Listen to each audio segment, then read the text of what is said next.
आज हम सुनते हैं अव्यक्त वाणी। 15 सितंबर 69। टाइटल है याद के आधार पर यादगार। आवाज़ से परे जाना है व बाप को भी आवाज़ में लाना है। आप सब आवाज़ से परे जा रहे हो और बाप दादा को फिर आवाज़ में ला रहे हो। आवाज़ में आते भी अतीन्द्रिय सुख में रहते हो तो फिर आवाज़ से परे रहने की कोशिश क्यों? अगर आवाज़ से परे निराकार रूप में स्थित हो फिर साकार में आएंगी तो फिर औरों को भी उस अवस्था में ला सकेंगे। 1 सेकंड में निराकार, 1 सेकंड में साकार, ऐसी ड्रिल सीखनी है। अभी अभी निराकारी, अभी अभी साकारी।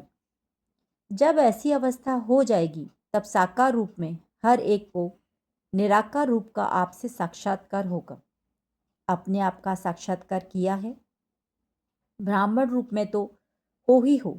अगर अपना साक्षात्कार किया है तो क्या अपने नंबर का साक्षात्कार किया है? और कोई भी आपका रूप है जिसका साक्षात्कार किया है, अपने असली रूप को भूल गए? वर्तमान समय आप किस रूप से युक्ति युक्त सर्विस कर सकते हो? जगत माता। आज तो विशेष माताओं का ही प्रोग्राम है ना। रहना माता के रूप में ही है, सिर्फ जगत माता बनना है। माता बनने बिना पालना नहीं कर सकती। आज माताओं को किस लिए बुलाया है? वर्षे के अधिकारी बन चुकी हो कि बनना है? वारिस बन चुकी हो कि बनने आए हो? वारिस से ही वर्षा तो है ही कि वारिस बनी हो मगर वर्षा नहीं मिला है। वर्षे के हकदार तो बन ही चुके हो। आप किस कार्य के लिए आए हो? बाप दादा ने जरूर किसी विशेष कार्य के लिए बुलाया होगा। स्टडी तो अपने सेवा केंद्रों पर भी करते रहते हो, कोर्स भी पूरा कर चुके हो, मुख्य ज्ञान की पढ़ाई का भी पता पड़ गया है। बाकी क्या रह गया है? अब नष्टोमोहा बनना है। नष्टोमोहा तब बनेंगी जबकि सच्ची स्नेही होंगी। जैसे कोई भी चीज़ को आग में डालने के बाद उसका रूप रंग सब बदली हो जाता है, तो जो भी थोड़े आसुरी गुण, लोक मर्यादाएं हैं, कर्म बंधन की रस्सियाँ, ममता के धागे जो बंधे हुए हैं, उन सबको जलाना है। इस स्नेह की अग्नि में पड़ने से यह सब छूट जाएगा, तो अपना रंग रूप सब बदलना है। इस लगन की अग्नि में पड़कर परिवर्तन लाने के लिए तैयार हो। जो चीज़ जल जाती है वो फिर खत्म हो जाती है, देखने में नहीं आती। ऐसे अपने को परिवर्तन में लाने की हिम्मत है? आप सबकी यादगार अब तक भी कायम है।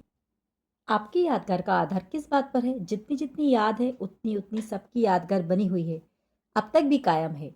आपकी याद के आधार पर सबकी यादगार बनी हुई है। अगर याद कम है तो यादगार भी ऐसा ही होगा। अगर यादगार कायम रखने का प्रयत्न करना है तो पहले याद कायम रखो, फिर उस आधार पर यादगार बनना है। हर एक के विशेष गुण पर हर एक का ध्यान जाना चाहिए। एक एक का जो विशेष गुण है वो हर एक अगर अपने में धारण करे तो क्या बन जाएंगे? सर्वगुण संपन्न। जैसे आत्मा रूप को देखते हो ना, तो फिर जब कर्म में आते हो तो हर एक के विशेष गुण तरफ देखो और फिर और बातें भूल जाएंगी। गुणों को ही अपने में भरने का प्रयत्न करना है। आज माताओं को चंद्रमा का टीका लगाया है।